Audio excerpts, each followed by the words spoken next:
Hello, everyone. My name is Austin Belzer, and welcome to a very unique interview. The whole story is a documentary about the discovery of a 60-foot hole on Mount Shasta, its implications for the nearby small town, and much more that I won't spoil here. Today, I have Elijah Sullivan, the director, producer, editor, camera operator, and general creative behind the film. The whole story will have its world premiere during Slamdance 2025 at the LA Times Theater on February 21st, with a follow-up screening the following day at the Summer David Theater.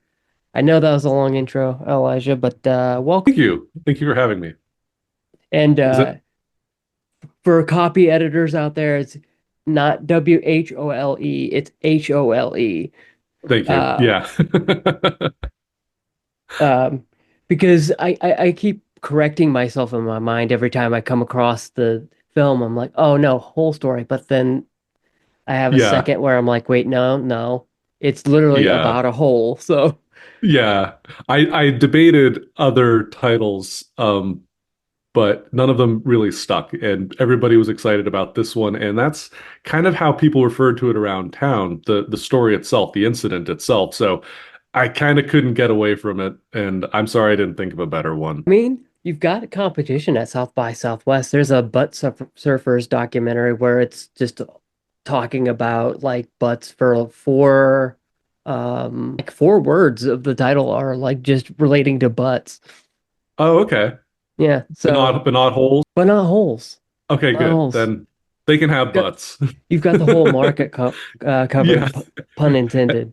And they've had the butt market pretty well in hand for a Yeah. while. But, jokes aside, I'd love to hear about what drew you to the making a full length documentary about this. It kind of just fell on my lap. I live in Mount Shasta. I've lived in Mhm. Mount Shasta for over 30 years on and off since I was about 6.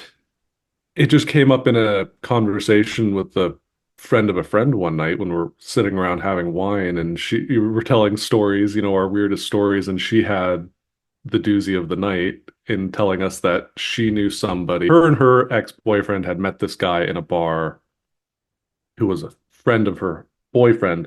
This is how small the town is. There was a lot of investigative work done in this movie, but an awful lot of it was just asking around and people knowing something. And so I heard this story and I immediately thought, I'm going to use this to get a job at the newspaper. I'll write a newspaper article. Even though I had wanted to be a filmmaker since I was a kid, but I had kind of given up on it at that point, and I was just trying to get a job. To my eternal shame, it was somebody else's idea to make a documentary about it, and I was like, yeah, I guess I could. And then one morning, I just woke up like almost in a panic and went, if somebody else is going to make it's a good story, and if somebody else is going to make it if I don't, and they're going to mess it up. Because I've seen, no offense to all the people out there who have made documentaries about Mount Shasta, there have been a few, but they're usually like TV shows Hmm. on like this. It's usually like Ancient Aliens, or they have names like, In Search of Monsters or stuff like that, where I kind of go, it's having grown up here, I hadn't really seen the area represented the way I thought it ought to be. Um, and I wanted to kind of consciously balance that out. The I think I had always wanted to make a film set in this milieu around here, Hmm. but I didn't have a good through line of a story, and this gave me a pretty decent mystery hook with a strong through line that, in order to tell the story, I had to explain what Mount Shasta was, and I had to go Yeah. into some of what was going on here. So that gave the perfect context of kind of like it was still going to be a fun little mystery yarn, but the veggies were hidden inside, in terms of like, for me, like part of it was just smuggling in some of these ideas about what the social consequences have been of spiritual tourism, what the ecological consequences have been, how it kind of fits into the larger narrative of history, and some ideas, and a lot of. I mean, I could talk for hours about um, all the different things that are tucked into the movie for me, and Fortunately, most of that came naturally, so I just focused on making my first film, trying to get enough footage together to tell a coherent story and focus on storytelling, Yeah, that's like a which cool. Sorry, go ahead. I just again and said and that first moment when I heard the story was in 2012. Wow. Okay. Yeah, so it took a minute to get everything together to start to make a movie, even though I didn't know how. And then I kind of bumbled through it and did every single thing wrong the first time for everything I did it wrong. I reshot the movie a couple times, Mhm. re-edited it a few times. Some interviews that are in that film. There's one interview in that film that took 7 years to get, like just to convince this person. So that was the beginning of a very long thing, and I did not expect to get into Slamdance. This blows my mind. I'm very honored. Yeah, and I've really liked that Slamdance. I I think it's kind of an underrated festival in terms of documentary. I think I talked about this last year. There was a lot of narrative documentaries coming out, like or maybe this was 2023, but there was like starring Jerry as himself, which was a Oh yeah, narrative documentary where it was blending sure. both documentary and drama Yeah. together. And I think a few years before that, you had Downwind, which Okay. was Yeah, taking that subject documentary and really experimenting with it, which I think is kind of why I love covering Slam Dance. And for lack of a better word, is because of their so experiment. I don't. It was funny because somebody asked me, a publicist asked me, or maybe a filmmaker asked me, you know, what are you covering for Slam Dance? And I didn't couldn't give them a straight answer because I was just like, they're unlike other film festivals. I think what's really cool about Slam Dance, and here's your free promotion Slam Dance. You can cut this clip however you want. Um, is that they're just willing to give the space to everyone, regardless if it's like a huge feature with a big producer or something that's made on $500 like on a micro budget. There's no real like agenda I have when covering Slam Dance because it's just like I told the publicist or filmmaker everything's good in varying degrees of good, but they're all like worth my time, so, for lack of a better phrase. Like even if I see something that's downright terrible, there's still interesting and fun ideas in it. What was it a few years ago? The Underbug. Um, that really didn't really have a cohesive narrative. It was a horror film set in like um in a house. One person's a burglar and the other person is I forget who the other person is, but it's just a sole location. And it wasn't great, but it had a nice idea to it that I think horror films forget to do is make the atmosphere as exciting as your story. absolutely. But that, side thing, I, I I just love how they pick things, how their selection committee picks things. And because with something like Tribeca, it and gosh, some other ones I've been to, AFI Fest, it tends to focus on star power and things like that. And I don't get that sense from Slam Dance. Yeah. That's a roundabout way of saying that was a great it's just because yeah, I think yeah, just Slam Dance is one of my favorite film festivals to cover. Because it's so varied. I forget what prompted that, but there's your free promotion Slam Dance. You can, Yeah. whenever you make the film festival trailer next year, you can include that. Yeah, yeah. Yeah, yeah, it's such a huge honor to be invited. I look at I'm getting imposter syndrome looking at the other movies that we're playing with. My movie's playing on a double bill with a short documentary called The Flower Stand Silently Witnessing that looks Mhm. incredible. I haven't seen it yet, and it just won a grand prize at Sundance and was nominated for a BAFTA. Nice. I'll have And to I'm check on that a and I'm on a double bill with that. It's going to play right before my movie. It's intimidating. out. Like, all the best of the people who made that movie. I can't wait to see it. But oh my gosh, like I'm having to pinch myself fairly regularly. Yeah, and I um I want to touch on something you talked about earlier. You talked about kind of bumbling your way through the creative Mm, process of m making this film, and hmm. I, to be totally transparent, that's what it's like from my side too.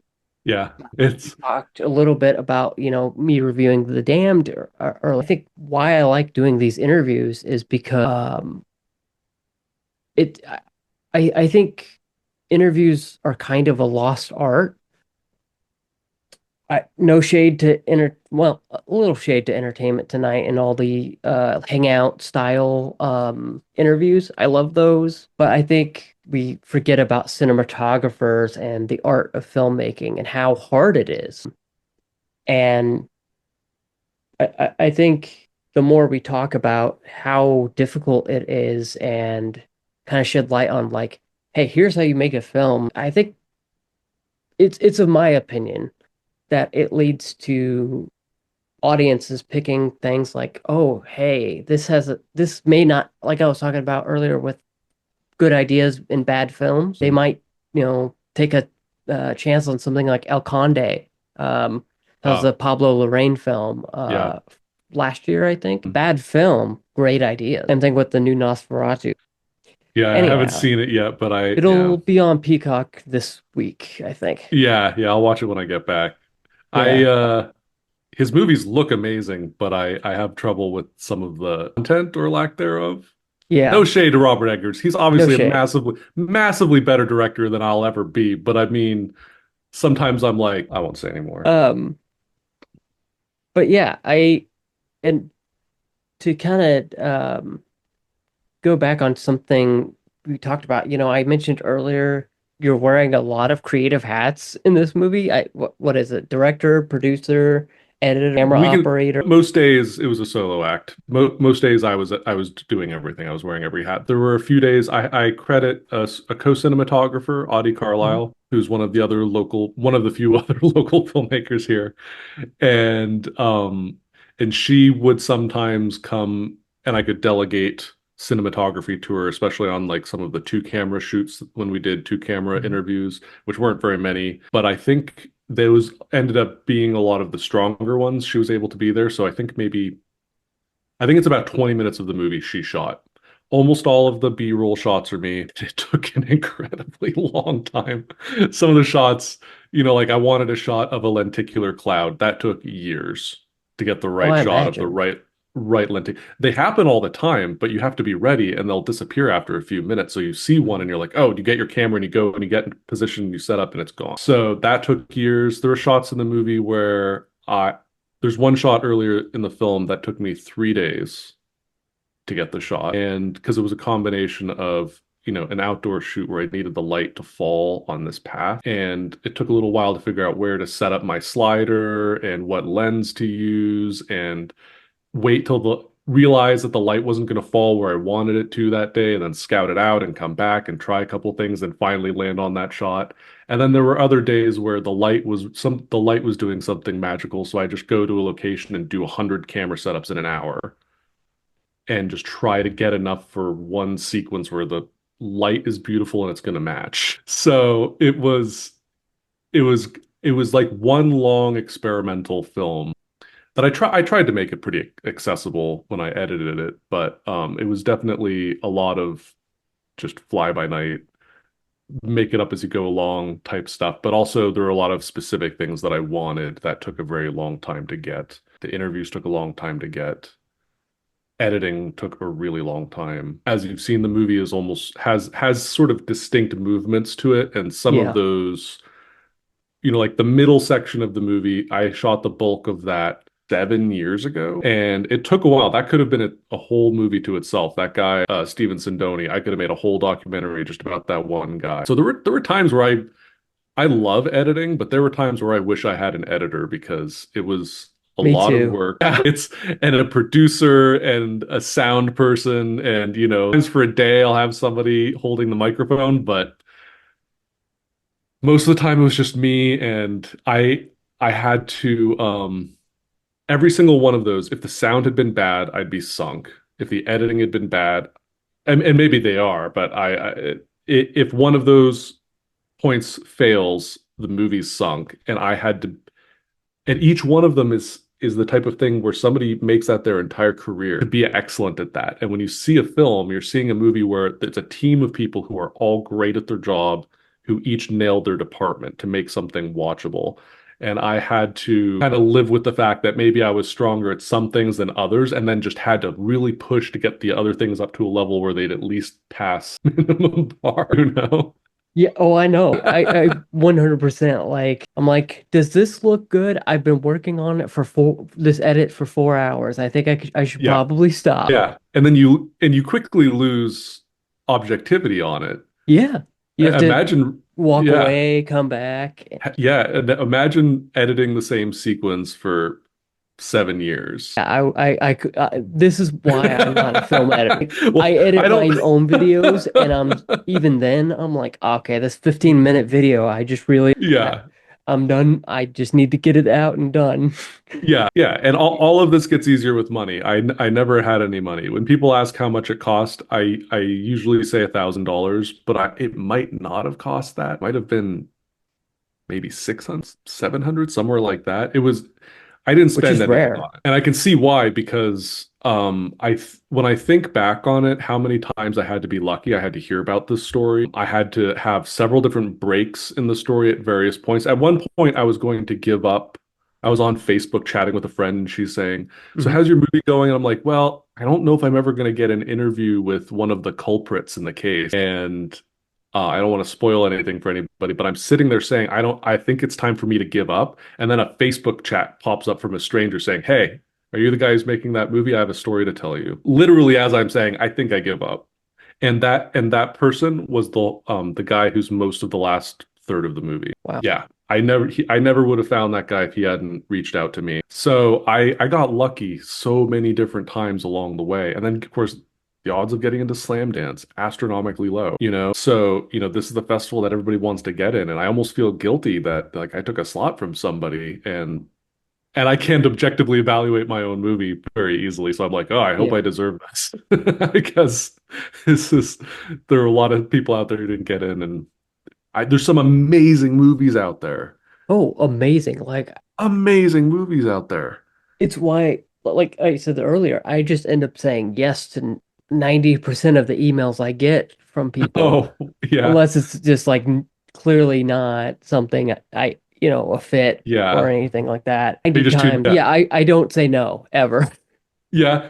Maybe I Because you're should, because you're too but because you're too nice, or yeah, because probably. you probably you should. He's like, "Are Um, you sure you want me to?" Like, as I'm emailing people on this list, they give you a Slamdance is great, and they give you a list mhm. of the people who have signed up to be part of the press for this movie. And as I'm emailing people, I'm like, do I email this person and get like this might not be a good review? Like, is any publicity better than bad publicity? Or like, do I want a review from this huge critic if I can? Like, or anybody, like, Mhm. is it better to just keep it a mystery and just be very just play the mystique and just be mysterious in the corner and not talk about the movie, or should I solicit coverage and have people be like, "Well, this clearly cost $1,000, and this was clearly your first movie, but good job getting into Slamdance." I mean, a little bit of both. But like, yeah, my advice always has been, I think, just reach out, you know. Yeah, yeah. And if it's bad, they'll say it's bad. I know some people on the circuit that are like really brutal with it, but yeah, Well, I mean, yeah. I mean, if I was a critic and I gave everything a good review, I wouldn't have much credibility, right? So right. maybe I should have put in each of those emails, if you think the movie sucks, please don't publish the review. Or a clause. If you'd Halo the series, don't Yeah. review this. Yes. If you liked that, don't do it. Yeah. Yeah. Yeah. I Um, tried to pick people I thought would actually like it, but that's it feels presumptuous, right? yeah. I was raised to be modest, and so like I'm very we're talking about different hats to wear. When it came time to do Mhm. publicity and to sell the movie, I'm kind of like, yeah, it's this movie I made. You can watch it if you want. Like I'm terrible at selling it. I mean, same here. The This is real inside baseball. We'll just get real inside baseball on this. Sure. when they ask you to, when festivals say, "Hey, tell us a little bit about yourself," I'm like, I'm a dude who writes reviews about Yeah. things on the internet, and sometimes Yeah. people read them, and it's just like, I probably should be selling that better because I've covered Right. big things like Avatar 2, um, and stuff like that. But it's just like, yeah, I'm the same way, Yeah. and I think when it's such, I don't want to say independent festival, but it is kind of independent. Um, I mean, it's big now because now this is Slamdance is going into LA where they used to be in Salt Lake City, Yeah. Utah, with along with the same week as Sundance, and now they're in February, well removed from Sundance, and just kind of one of the last LA film festivals, but yeah, I guess to say, I mean, I don't know. It's just, I think to talk about deserve, I think I've interviewed enough people to know that I just love how big of a risk Slam Dance always takes on Yeah. new filmmakers, or Yeah. even just filmmakers that maybe have made something before, maybe have, Didn't I break don't through. know, fallen off the Yeah. radar or something Yeah. like that, who maybe haven't come out with a project in several years. Yeah. I just love that. So, Yeah. uh, Yeah. I can't wait to see the other. So I haven't seen any of the movies yet, and you have. I mean, You can't if say. we're being truthful, I haven't seen anything. Oh, I, okay. I, they, like, I am one of the purists who actually wait during the festival to watch things, or the week before. That's when Oh, I just interesting. slam, no pun intended, Yeah. slam through all the movies that I've Oh, got, okay. All um, right. All right. because I'm just like, that makes much more sense. I can be less um, opinionated during interviews that way. Right. Um, Yeah. because I mean, knowing me, I'm very opinionated, so I never want that to come on off during an interview. So You're afraid they'll be able to detect what you thought of the movie. yeah, I'm good at hiding it sometimes, but Okay. not all the time. But yeah, but I will say I learn a lot more worthwhile stuff from just talking to people. Yeah. Like an interview I'm going to be posting today on, well, as I'm recording this, um, will be the director, screenwriter, and star of Lockjaw, which is a Ah, film nice. I'm very excited for. Yeah. Um, that was a really great conversation, and a Yeah. not so subtle plug, um, Yeah. I have a ticket to that one. I'm looking forward to it. but yeah, there's so Yeah. much good stuff coming out just Yeah. based off of emails I'm getting Yeah. have been Cool. fantastic. Yeah. I'm going to be there for the whole week, and I'm trying to figure out, just trying to go to things in person as much as possible. And they have four screens, I think, going at once. Hmm. This is my first experience with a festival with a schedule this packed, and how do you see everything? Okay, Um, I've got a strategy. yeah. Now I've always been virtual, so Okay. keep that in mind. I do 3 films a day. Right. Um, That's because about once what you I get hit. 4 or 5, I've noticed if I do 4 or 5 a day, Hmm. you stop remembering everything about the fourth and fifth film. You just don't Mm, remember anything, even if you're taking mm, notes. You're like, yeah. I watched a fourth and fifth film today. It just Yeah. blanks out of your memory. But only see 3 films. Okay.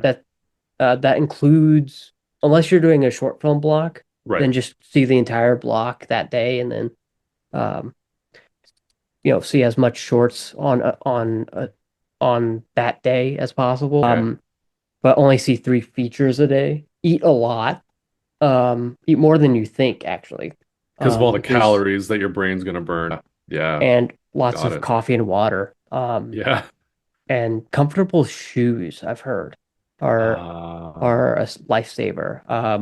I've got, like, what do I use for exercise shoes? Brooks Ghost 816s are what okay. I use for exercise.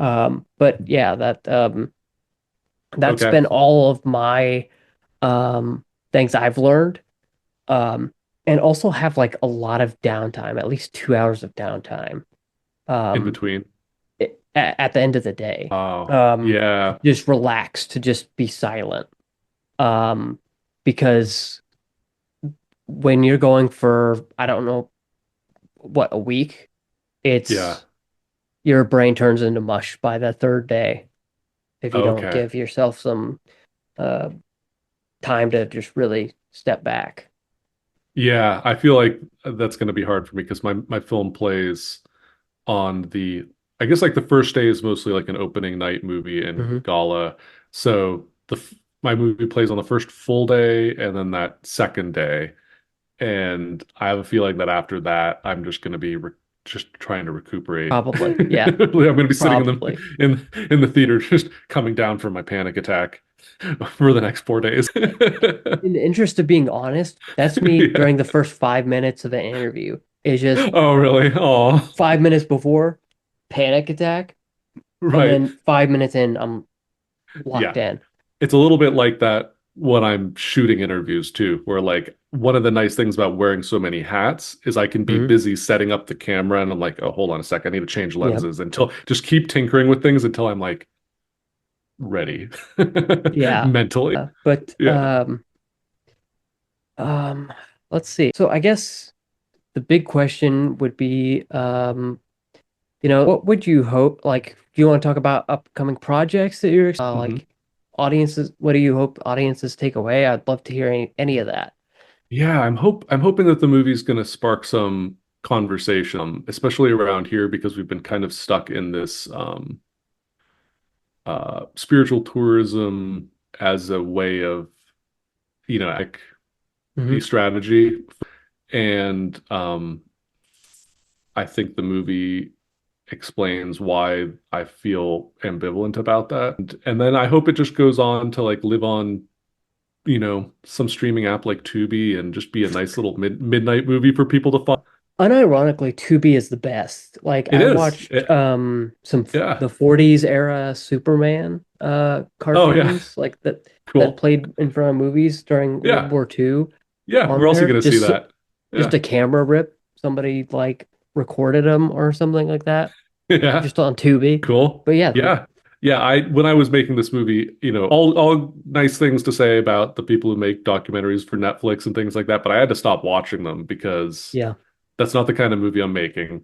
And those are all on Tubi or maybe Canopy, somewhere like that, where people are making real underground indie movies with no money and no time, but they have some story. And that's what I'm going to look for next. I have a couple different ideas for a follow-up feature documentary, and I have a couple ideas for narrative films that I want to do.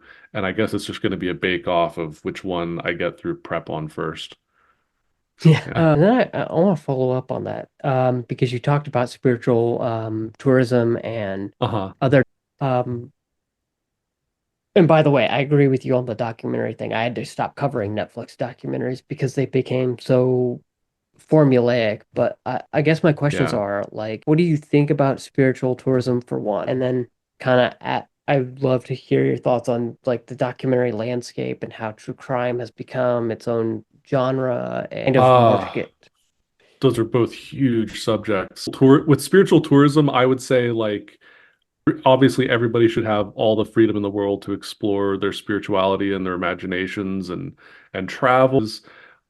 Just always, anytime a so-called spiritual person asks for money or Mm, starts getting involved in like, well, what are the early warning signs that they're going to try to be your cult guru leader guy?